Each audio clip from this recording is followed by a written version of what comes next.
जय साथियों, आप सभी का स्वागत है मेरे इस नए यूट्यूब चैनल श्रीगिरी क्लासेस 2.0। क्या श्रीगिरी क्लासेस 2.0 के इस नए प्लेटफॉर्म पर स्वागत है। जैसा कि आप लोग मेरे द्वारा दी जा रही वीडियो देख रहे होंगे, क्या मेरे द्वारा जो आपको सुबह में 8 बजे वीडियो दी जा रही है वो आप देख रहे होंगे और आप लोगों को अच्छे से समझ में आ रहा होगा। हम आपको 3 दिन दे रहे हैं फर्स्ट सेमेस्टर और 3 दिन दे रहे हैं सेकंड सेमेस्टर। क्या हफ्ते में 3 दिन फर्स्ट सेमेस्टर और 3 दिन सेकंड सेमेस्टर दे रहे हैं। आपको टोटल रेगुलर क्लास मिल रही है। तो क्योंकि फर्स्ट सेमेस्टर के कुछ लोगों के एग्जाम हो गए हैं, कुछ लोगों के होने वाले हैं और कुछ लोगों के हो रहे हैं, तो उनको ध्यान में रखते हुए जिनके हो गए हैं उनके लिए 3 दिन हम क्या सेकंड सेमेस्टर चला रहे हैं। क्या 3 दिन सेकंड सेमेस्टर चला रहे हैं और आपका 3 दिन फर्स्ट सेमेस्टर चला रहे हैं। तो फर्स्ट सेमेस्टर में आज हम आपकी जो क्लास लेने वाले हैं वो फर्स्ट सेमेस्टर की है। क्या है? बायोलॉजी की। क्या फर्स्ट सेमेस्टर में बायोलॉजी की। और बायोलॉजी में जो आपका इम्पोर्टेंट टॉपिक है वो आपका है राइबोसोम। क्या? राइबोसोम। इसके पहले हमने आपको क्या पढ़ाया था? माइटोकॉन्ड्रिया। क्या माइटोकॉन्ड्रिया पढ़ाया था आपको, सेल पढ़ाया था, यूकैरियोटिक, प्रोकैरियोटिक। जो मेन टॉपिक हैं जो एग्जाम में आपके लिए महत्वपूर्ण है उनको हम पढ़ाते हुए चल रहे हैं, उनको बताते हुए चल रहे हैं और आप लोगों को अच्छे से समझ में आ रहा होगा। तो यहाँ पर आज आप पढ़ने वाले हैं राइबोसोम। क्या? राइबोसोम।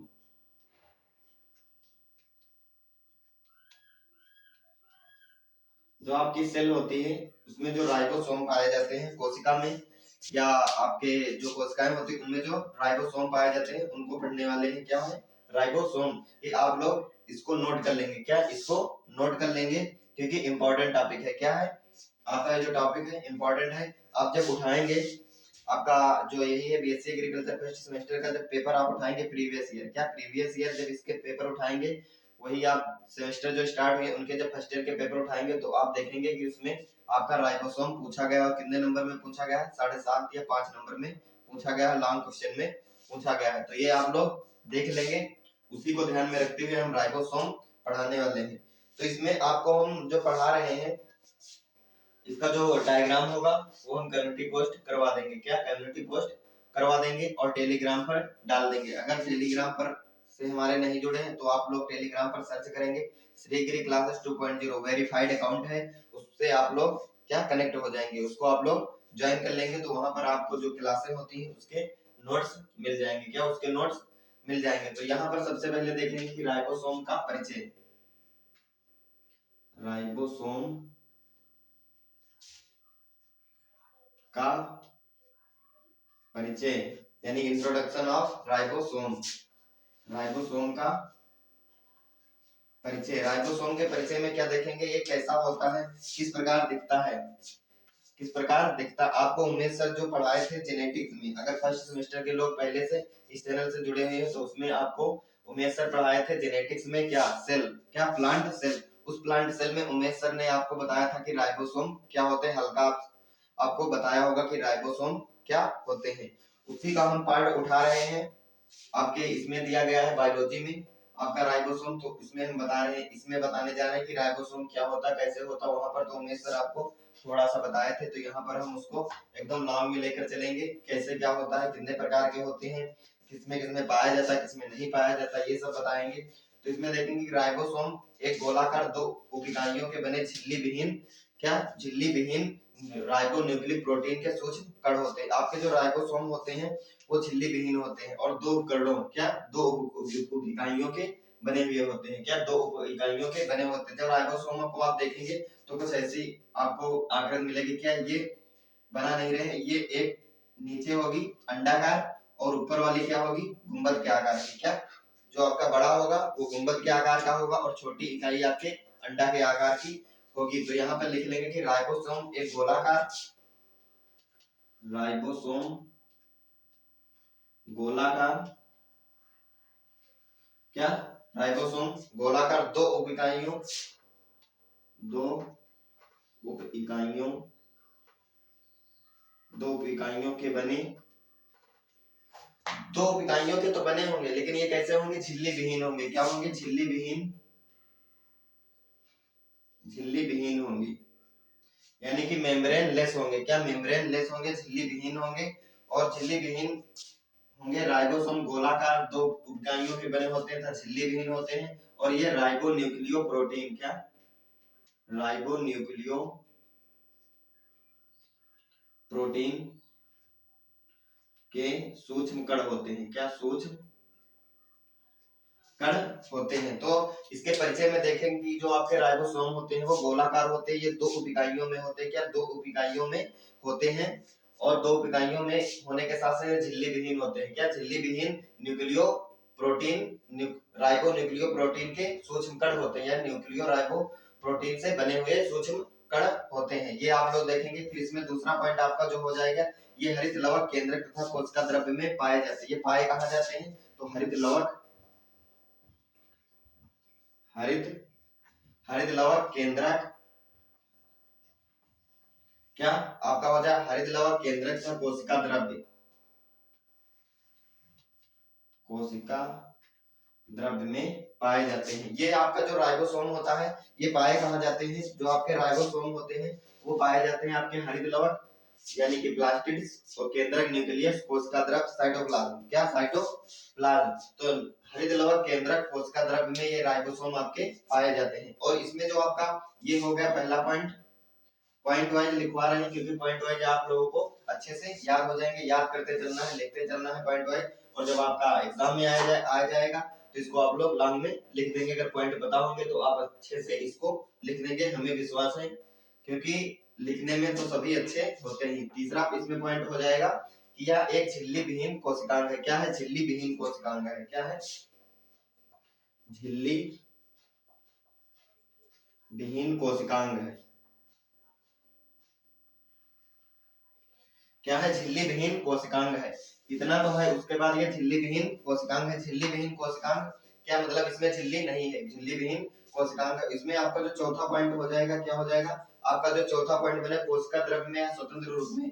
क्या ये जो आपका राइबोसोम्स होता है ये कोशिका द्रव्य में स्वतंत्र रूप में पाया जाता है। क्या कोशिका द्रव्य में स्वतंत्र रूप में पाया जाता है। और आपकी जो होती है अंतःप्रद्रव्य जालिका, क्या अंतःप्रद्रव्य जालिका आपका जो इंडोप्लाज्मिक रेटिकुलम होता है, अंतःप्रद्रव्य जालिका पर जो होती है उस पे ऊपर ये कैसे पाए जाते हैं, दाने के रूप में, उसके ऊपर दाने के रूप में पाए जाते हैं। जो आपका ये राइबोसोम होगा, ये जो आपका कोशिका द्रव्य होता है, कोशिका द्रव्य में ये क्या पाया जाता है, कोशिका द्रव्य में स्वतंत्र रूप से पाया जाता है। तो कोशिका द्रव्य में स्वतंत्र रूप से, कोशिका द्रव्य में स्वतंत्र रूप से पाया जाता है। क्या ये जो आपका राइबोसोम होता है ये कोशिका द्रव्य में स्वतंत्र रूप से पाया जाता है। और आपका जो अंतःप्रद्रव्य जालिका होती है, क्या अंतःप्रद्रव्य जालिका होती है, उसमें दाने के रूप में पाया जाता है। अंतःप्रद्रव्य जालिका पर ये दाने के रूप में पाया जाता है, महीन महीन कणों के दाने के रूप में पाया जाता है। अंतःप्रद्रव्य जालिका लिख लेंगे, अंतःप्रद्रव्य जालिका यानी कि एंडोप्लाज्मिक रेटिकुलम, अंतःप्रद्रव्य जालिका। जो आपकी अंतःप्रद्रव्य जालिका पर दाने, क्या दाने के रूप में, क्या अंतःप्रद्रव्य जो जालिका होती है उसमें ये कैसे पाए जाते हैं, दाने के रूप में पाए जाते हैं। तो इसमें आपका जो पांचवा पॉइंट हो जाएगा इसका परिचय, इसके भी हम बताएंगे खोज किसने की, कैसे की, वो हम अलग बताने वाले। पहले हम इसका आपका इंट्रोडक्शन करवा रहे हैं, इसका परिचय बता रहे हैं। तो अंतःप्रद्रव्य जालिका में दाने के रूप में पाए जाते हैं। उसके बाद देखेंगे कि राइबोसोम कोशिका की सबसे छोटी इकाई है। क्या आपका जो राइबोसोम है वो कोशिका की सबसे छोटी इकाई है। क्या कोशिका की सबसे छोटी इकाई क्या है, राइबोसोम। तो लिख लेंगे कोशिका की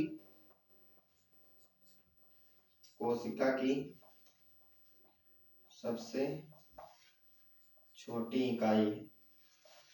क्या है, ये जो है कोशिका की सबसे छोटी इकाई है। आपकी जो राइबोसोम है वो कोशिका की सबसे छोटी इकाई है, ये लिख लेंगे। और इसका जो आकार होता है, क्या जो आपका राइबोसोम होता है कोशिका की सबसे छोटी इकाई होने के साथ साथ जो इसका आकार होगा वो कितना होगा, इसका आकार कितना होता है, इसका आकार जो होता है वो 15 से 20 mm का होता है। कितना, 15 से 20 mm, 20 mm होता है। इसीलिए तो कोशिका की सबसे छोटी इकाई है। तो इसका जो आकार होता है 15 से 20 mm कितना होगा, सूक्ष्मदर्शी से अध्ययन करेंगे तभी दिखेगा। कोशिका भी नहीं दिखेगी बिना सूक्ष्मदर्शी के, तो ये राइबोसोम कहां से दिख जाएगा, क्या राइबोसोम कहां से दिख जाएगा। तो कोशिका की सबसे छोटी इकाई क्या है, राइबोसोम होती है। आकार 15 से 20 mm का होता है। इतना आप लोग परिचय में ये लिख देंगे। उसके बाद हम देखेंगे इसका जो छठा पॉइंट हो जाएगा वो आपका क्या हो जाएगा, छठा पॉइंट बनेगा आपका राइबोसोम आरबीसी कोशिका को छोड़कर। क्या राइबोसोम, जो आपका राइबोसोम होगा आरबीसी रेड ब्लड सेल्स, क्या रेड ब्लड सेल्स आरबीसी कोशिका को छोड़कर, कोशिका को छोड़कर, क्या कोशिका को छोड़कर शेष सभी कोशिकाओं में पाया जाता है, क्या शेष सभी कोशिकाओं में पाया जाता है, छोड़कर शेष सभी सेल में पाया जाता है, क्या पाया जाता है। अब सभी सेल का मतलब क्या हुआ, क्या सभी सेल का मतलब क्या हुआ, सभी सेल जैसे आपकी जो दी गई है यूकैरियोटिक और प्रोकैरियोटिक लिख लेंगे,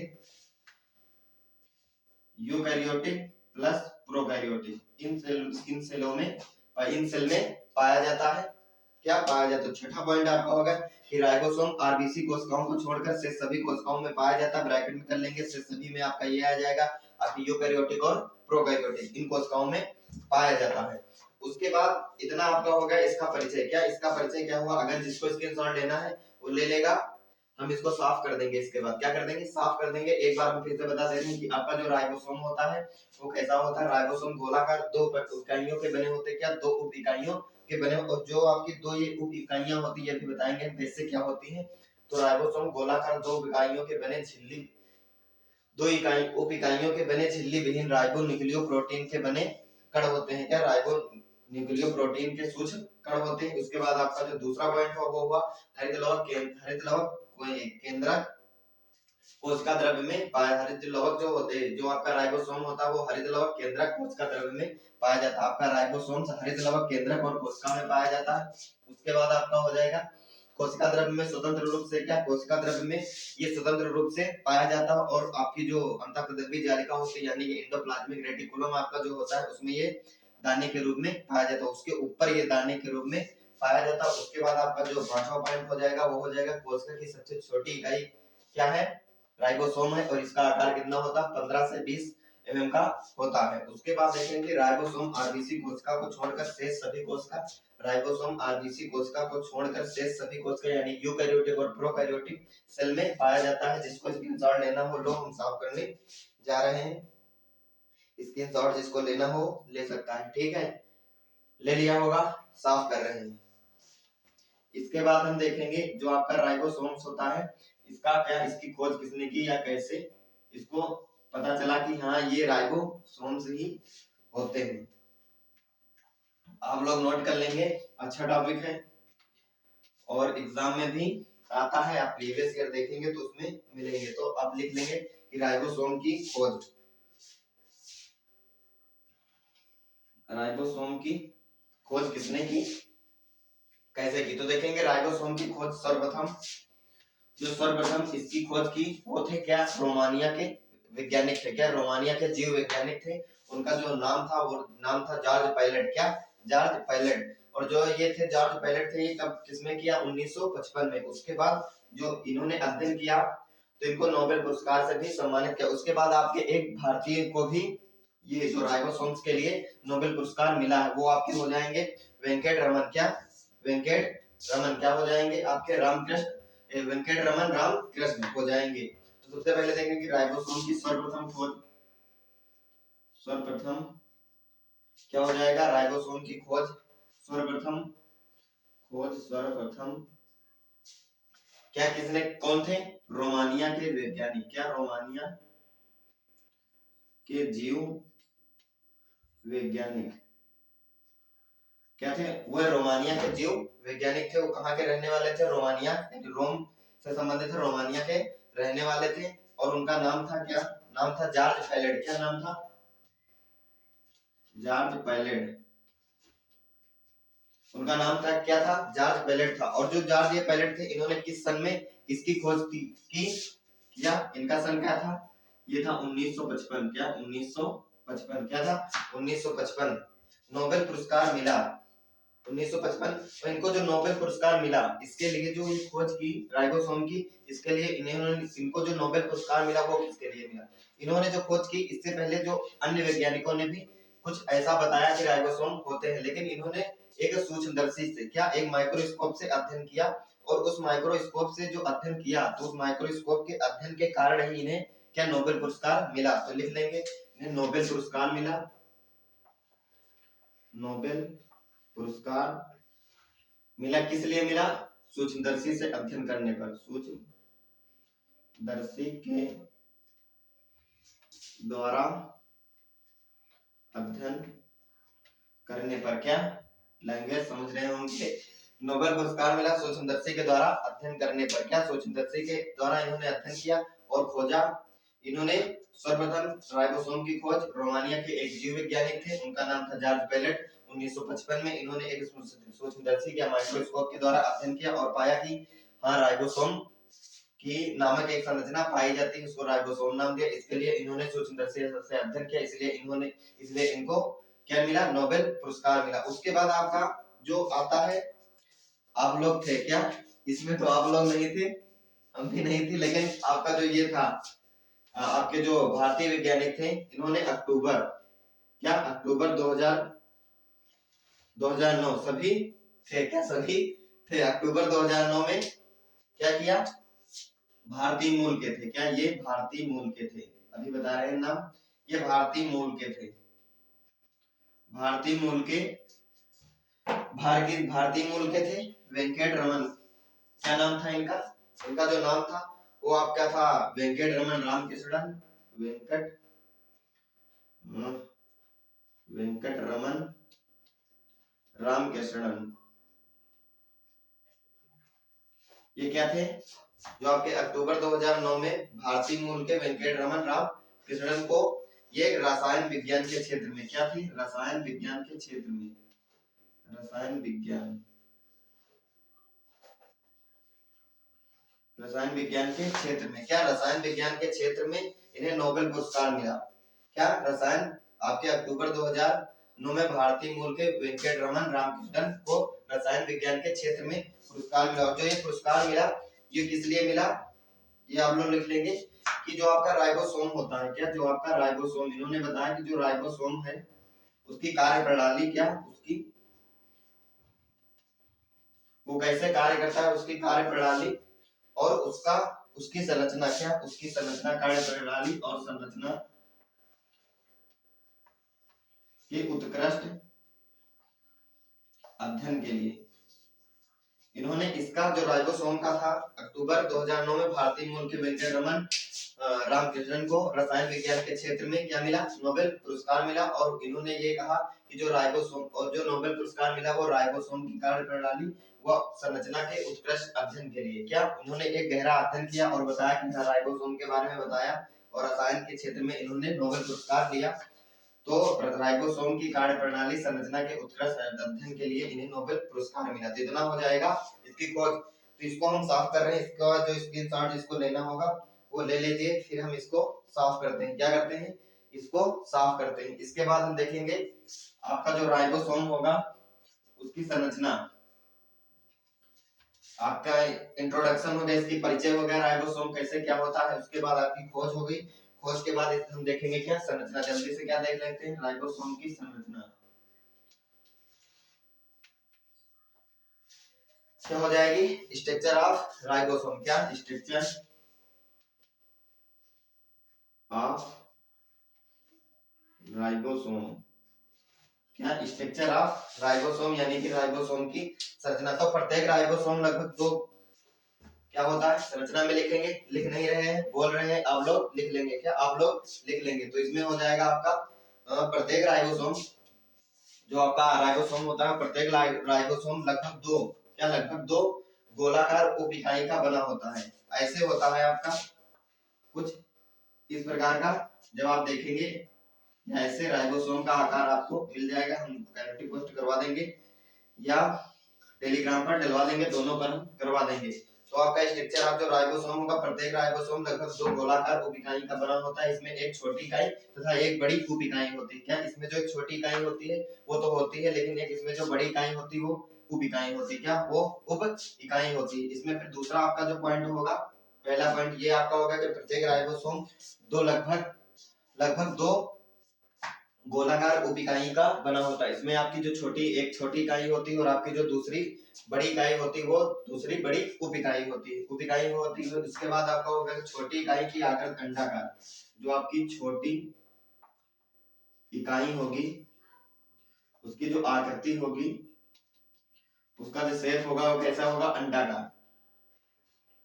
क्या होगा, अंडाकार होगा। क्या होगा, अंडाकार। लेकिन आपकी जो बड़ी उप इकाई होगी, बड़ी उप इकाई जो आपकी होगी उसका आकार कैसा होगा, गुंबद के आकार का। क्या, गुंबद के आकार का, गुंबद के, क्या होगा, गुंबद के आकार का होगा। तो इसमें आपका दूसरा पॉइंट हो जाएगा, लिखते रहिएगा कि छोटी इकाई का, छोटी इकाई जो आपकी वो दो गोलाकार थी उप इकाई, उसकी जो छोटी इकाई होगी उसका आकृत होगी, उसकी जो संरचना या आकृत उसकी होगी वो अंडाकार होगी। उसके बाद जो इसकी बड़ी उप इकाई होगी, क्या, जो इसकी बड़ी इकाई होगी वो बड़ी उप इकाई होगी, उसका आकार गुंबद के आकार का होगा।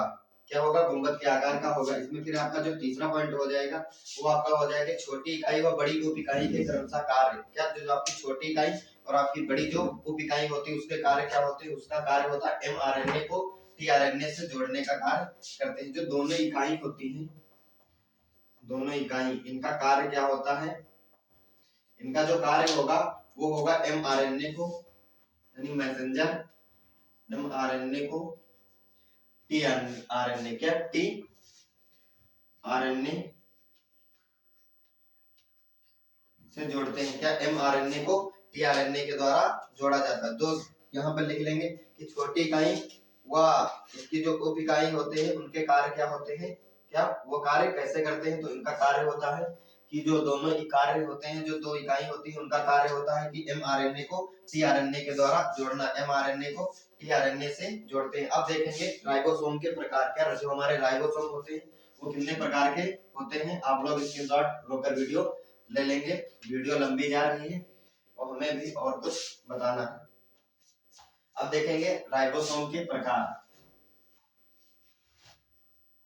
राइबोसोम के प्रकार, जो राइबोसोम आपके होते हैं ये दो प्रकार के होते हैं। क्या, राइबोसोम आपके बेसिकली दो प्रकार के होते हैं। आपका पहला हो जाएगा यूकैरियोट राइबोसोम और आपका दूसरा हो जाएगा प्रोकैरियोट राइबोसोम। तो लिख लेंगे दो प्रकार, पहला आपका हो जाएगा ये, दूसरा हो जाएगा, पहला आपका हो जाएगा यूकैरियोट राइबोसोम। क्या, राइबोसोम आपका दूसरा हो जाएगा प्रोकैरियोट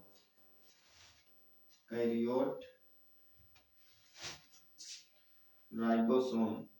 क्या, आपका एक हो जाएगा यूकैरियोट राइबोसोम और आपका दूसरा हो जाएगा प्रोकैरियोट राइबोसोम। आपका जो ये प्रोकैरियोट राइबोसोम होगा, क्या होगा, जो आपका प्रोकैरियोट राइबोसोम होगा इसमें 70S प्रकार के, 70S प्रकार के क्या होते हैं, 70S प्रकार के राइबोसोम पाए जाते हैं। आपका जो ये आपका हो जाएगा यूकैरियोटिक, यूकैरियोट राइबोसोम। क्या हो जाएगा आपका जो आपका हो जाएगा यूकैरियोट राइबोसोम। इसमें क्या होगा, इसमें होगा 80S प्रकार के। क्या, 80S प्रकार, क्या 80S प्रकार के राइबोसोम पाए जाते हैं। उसके बाद देखेंगे इनकी विशेषताएं क्या होती हैं। क्या, जो राइबोसोम होते हैं इनकी विशेषताएं क्या होती हैं। तो यहाँ हम साफ नहीं करेंगे, यहाँ पर देख लेते हैं इनकी जल्दी से विशेषताएं क्या होती हैं। विशेषताएं, तो राइबोसोम की विशेषताएं क्या होती हैं इतना बता दिया तो आप खुद निकाल लेंगे कि ये क्या होता है। सबसे पहला आपका पॉइंट होगा ये झिल्ली विहीन होता है। क्या होता है, झिल्ली विहीन होता है, झिल्ली विहीन होता है, आपका पहला पॉइंट हो जाएगा। इसमें आपका दूसरा पॉइंट हो जाएगा कि ये गोलाकार कोशिकांग होते हैं। क्या, गोलाकार कोशिकांग होते हैं, गोलाकार होते हैं। इसके बाद आपका हो जाएगा ये तीसरा पॉइंट हम लिख दे रहे हैं कि इनका व्यास,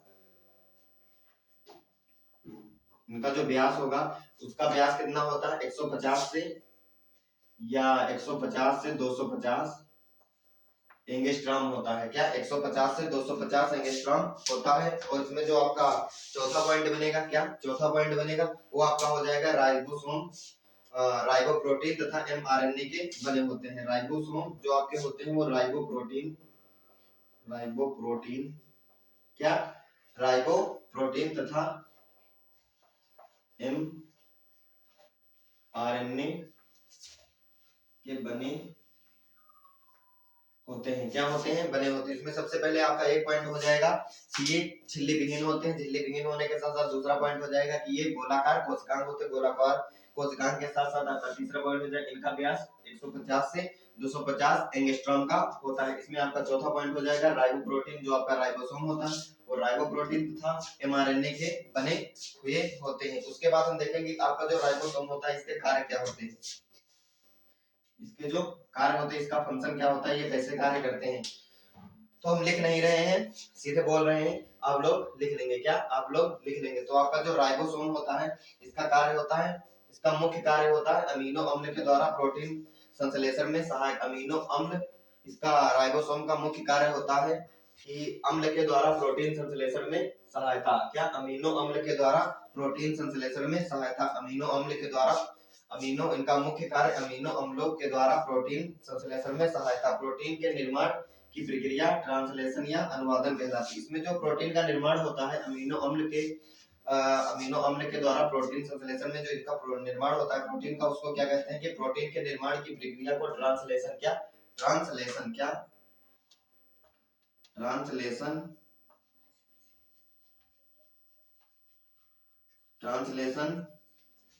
या इसको आप हिंदी में कहेंगे तो ट्रांसलेशन का आपका हो जाएगा हिंदी अनुवादन। क्या हो जाएगी, अनुवादन कहलाती है। ये आप लोग लिख लेंगे। और इसका जो एकदम फैक्ट बनता है, एक नंबर में भी पूछ सकता है, वो आपका हो जाएगा, क्या हो जाएगा, इसका जो हो जाएगा कि आपका जो राइबोसोम होता है इसको प्रोटीन की फैक्ट्री क्यों कहते हैं। आपका जो राइबोसोम होता है इसको प्रोटीन की फैक्ट्री क्यों कहा जाता है। एक नंबर में पूछ लेगा कि जो आपका राइबोसोम होता है इसको कोशिका की, राइबोसोम को प्रोटीन की फैक्ट्री क्यों कहा जाता है। क्या राइबोसोम को कोशिका की, गलत हो रहा है, राइबोसोम को प्रोटीन की फैक्ट्री क्यों कहते हैं। तो इसको प्रोटीन की फैक्ट्री इसलिए कहते हैं क्योंकि इसमें प्रोटीन संश्लेषण में राइबोसोम प्रोटीन संश्लेषण में भाग लेता है। क्या राइबोसोम प्रोटीन संश्लेषण में भाग लेता है, इसलिए इसे राइबोसोम को प्रोटीन की फैक्ट्री कहते हैं। क्या फैक्ट्री कहते हैं। तो आई होप आप लोगों को आपका ये टॉपिक कंप्लीट होता है। क्या ये टॉपिक कंप्लीट होता है, राइबोसोम कंप्लीट होता है। इसका जो डायग्राम बनेगा हमने नहीं बनाया, कम्युनिटी पोस्ट और टेलीग्राम पर प्रोवाइड करवा देंगे। तो आई होप आप लोगों को ये इतना समझ में आया होगा। क्या समझ में आया होगा। अगर आपको इस क्वेश्चन से कोई क्वेरी है या कुछ डाउट है तो कमेंट सेक्शन में डाल देंगे, हम रीड कर लेंगे, उसका आंसर आपको दे देंगे। उसी कमेंट अगर बताने वाला होगा तो कमेंट सेक्शन में ही देंगे, अगर नहीं ज्यादा कुछ विस्तार से बताने वाला होगा तो हम अगली क्लास में उसको बता देंगे। हाँ, लेकिन डाउट होना नहीं चाहिए। हम अपनी तरफ से पूरी कोशिश करते हैं कि कोई डाउट न रह जाए, अपना पूरा 100% दे रहे हैं। तो ये क्लास यहीं तक रखते हैं, आप लोगों को अच्छे से समझ में आया। अगर आप हमारे चैनल पर नए हैं तो इसे लाइक करें, शेयर करें, सब्सक्राइब कर ले, सामने बेल आइकन को हिट कर लें, जिससे जो भी वीडियो मिले वो सबसे पहले आपको मिले। तो आप सभी को मिलते हैं किसी अगली वीडियो में। तो आप सभी को जय हिंद।